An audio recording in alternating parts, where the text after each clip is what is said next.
Andiyan na si ma'am, andiyan na si ma'am. Ano, at para kayo nakakita ng multo? So, kumusta mga bata? Handa na ba kayong talakayin ang mga aralin sa ating lipunan? Opo, ma'am. Kung gayon, halina't pag-aralan natin ang ating kasalukuyang kinakatayuan at mga rehiyon sa kinabibilangan nating kontinente. Ngunit, ilan nga ba ang kontinente meron ang mundo, mga bata? 7. Tama, mayroon tayong Asia, Africa, Antarctica, Australia, Europa, Hilagang Amerika at Timog Amerika. Ngunit bilang Asyano, simulan nating pag-aralan ang katangiang pisikal at heograpiya na meron ang Asya. Ngayon, tayo ay magsasaliksik at maglalakbay sa napakagandang kontinente ng Asya. Subalit, bago natin gawin iyon, kinakailangan nating maunawaan ang konsepto ng paghahating heograpiko ng Asya. Sino ang may ideya kung paano ito hinati?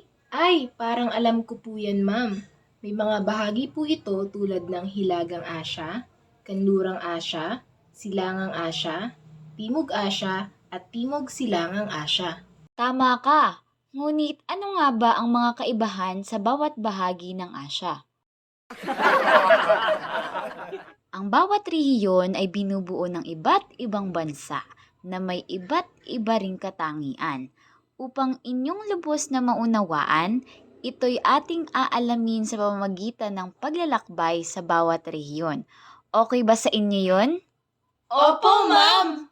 Ang Hilagang Asya ay binubuo ng mga bansang Tan-Tan-Tan, Kazakhstan, Kyrgyzstan, Tajikistan, Turkmenistan, Uzbekistan at Siberia.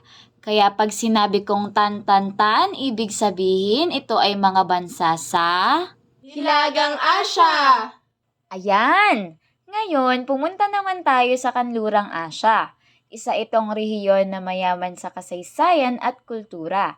Dito matatagpuan ang mga bansang Arabo tulad ng Saudi Arabia, Lebanon, Jordan, Syria, Iraq at Kuwait. Kasama rin sa rehiyong ito ang tinatawag naman na Gulf States na Yemen, Oman, United Arab Emirates, Qatar at Bahrain. At kabilang rin sa rehiyong ito ang Iran, Israel, Cyprus at Turkey. O sige nga, kung talagang natatandaan nyo, magbigay ng kahit 2 bansa na nabibilang sa Kanlurang Asya. Ma'am, ako po. Saudi Arabia at Jordan. Dahil idol ko po si Michael Jordan. Since idol mo si Michael Jordan, magtungo na tayo sa Timog Asya. Sa Timog Asya naman ay binubuo ng mga bansang Bangladesh, Bhutan, India, Maldives, Nepal, Pakistan at Sri Lanka. Sa mga nasabing bansa, ano ang pinakagusto nyong mapuntahan, mga bata? Ma'am, ako po sa Maldives. Kasi maganda po ang dagat dun, parang Boracay. Hayaan mo, pagyaman ko, sasama kita sa Maldives.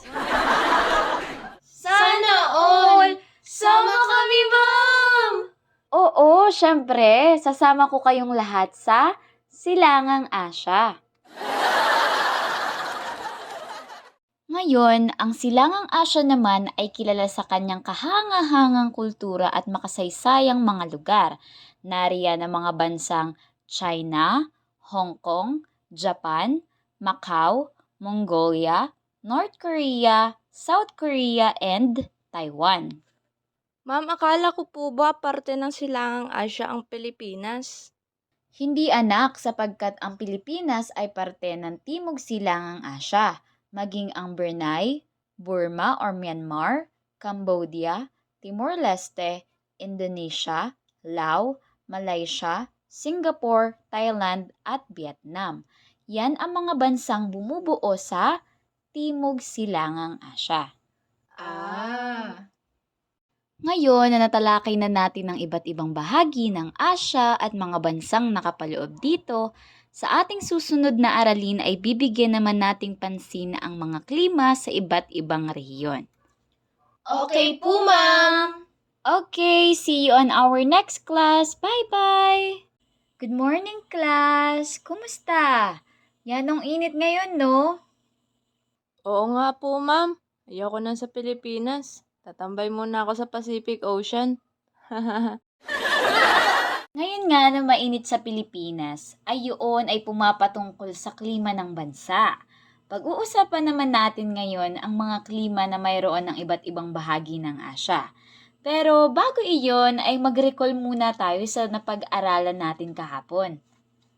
Pumapatungkol saan nga ba ang napag-aralan natin? Ma'am, tungkol po sa paghahating heograpiko ng Asya. Mayroon po tayong Hilagang Asya, Kanlurang Asya, Timog Asya, Silangang Asya, at Timog Silangang Asya. Aba, magaling! Any other answer, class? Yun nga lang ba ang napag-aralan natin?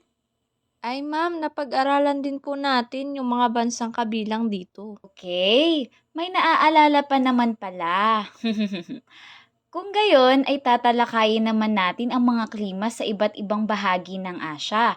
Nang sa gayon ay magkaroon tayo ng malalim na pagkakahulugan at mas malalim na pag-unawa sa mga bansang ito.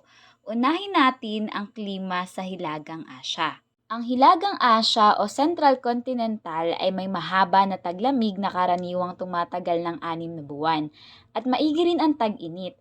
Ngunit may ilang mga lugar na nagtataglay ng matabang lupa. Gayunpaman, mas malaking bahagi ng rehiyon ay hindi kayang panirahan ng tao dahil sa sobrang lamig dito. Ngayon, ano naman kaya ang klima na mayroon sa Kanlurang Asya? Sige, makikibasa, Kisha. Kanlurang Asya. Hindi palagian ng klima.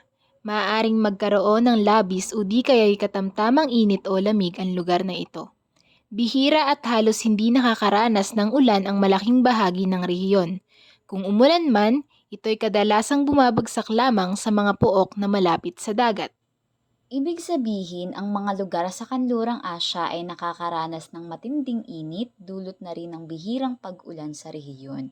Ngayon ay dumako naman tayo sa uri ng klima mayroon ang Timog Asya.